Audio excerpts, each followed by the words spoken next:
Hello বন্ধুরা, তো আজকে বলবো যে পায়রাকে শেয়ানা বানাবেন কীভাবে। মানে শেয়ানা বলতে গেলে কেমন, পায়রা প্রচণ্ড ছটফট হয়ে যাবে আর চালাক হয়ে যাবে প্রচণ্ড। তো এই যে জিনিসগুলো বলবো আপনি ওইগুলো যদি আপনি ফলো করতে পারেন তো আপনার পায়রা প্রচণ্ড চালাক হয়ে যাবে, আপনাকে দেখলেও ভয় পাবে, মানে কাউকে বিশ্বাস করবে না এই পায়রা।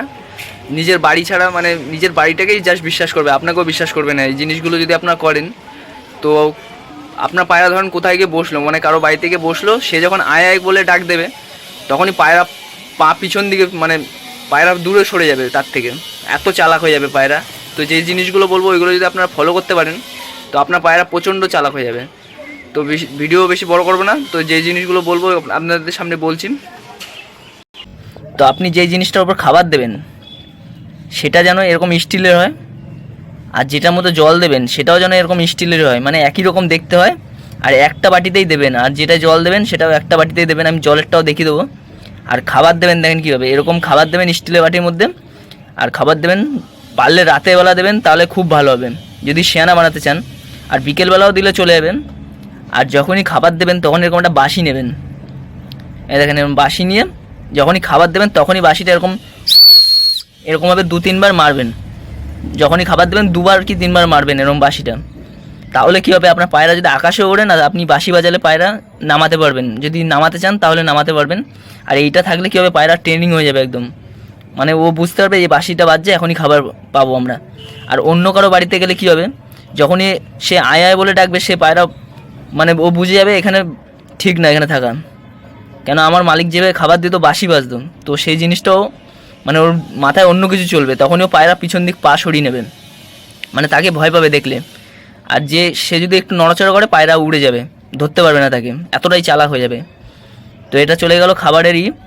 সন্ধেবেলায় খাবার দেবেন আর এরকম বাঁশি বাজাবেন, খাবার দেওয়ার সময় 2বার কি 3বার বাজিয়ে দেবেন, এখান থেকে ট্রেনিং হয়ে যাবে। জল দেবেন কীভাবে দেখাচ্ছি, এ দেখেন এটা হলো জল। তো জলের বাটি আর এই খাবারের বাটি একই রকম রাখবেন দুটোরই, কারণ এরকম বাটি ও যে যদি আপনার পায়রা পালিয়েও যায় অন্য কারো বাড়িতে গিয়ে বসে, তো সে জলের বাটির কালার যদি অন্যরকম দেখে সে হয়তো চেষ্টায় সে জল খেতে যাবে, কিন্তু বাটি দেখলে ভয় পেয়ে যাবে, সে পায়রাটাকে ধরতে পারবে না।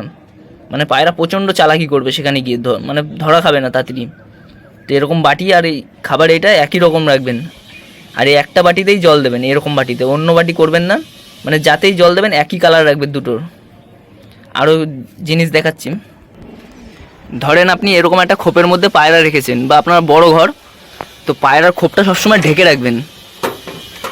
মানে এই দেখুন পায়রাগুলো খাবার টাবার খাওয়া হয়ে গেলো, তো খোপটাকে সবসময় আটকে রাখবেন এরকম একটা, মানে বাইরের আলো যাতে না দেখতে পায়, সবসময় আটকে রাখবেন পায়রাকে।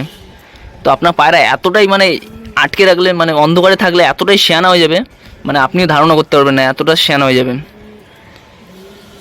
তো ভিডিওটা ভালো লাগলে আশা করি লাইক কমেন্ট করবেন। তো এই যে জিনিসগুলো বললাম ওগুলো যদি আপনি ফলো করেন আপনার পায়রা প্রচণ্ড শেয়ানা হয়ে যাবে। তো এগুলো আপনারা খুব সহজেই করতে পারবেন। তো আমিও করে দেখেছি, মানে পায়রা প্রচণ্ড শেয়ানা হয়ে যায়, আপনাকে দেখলেও বিশ্বাস করবে না যদি এই জিনিসগুলো করেন। তো যারা উড়ায় তাদের জন্য এই পায়রা জিনিসগুলো ঠিক আছে না, যারা এই পায়রা আমি এখানে ছেড়ে রাখি, মানে এখানে ছাড়া থাকে, আমি ওই জিনিসগুলো করলে পায়রা আমাকে দেখলে মানে যখনই ছাড়বো পায়রা আকাশে উড়ে যাবে, পায়রা নিচে থাকবে না। তো ভিডিও এইটুকুই, লাইক কমেন্ট করে দেবেন সবাই।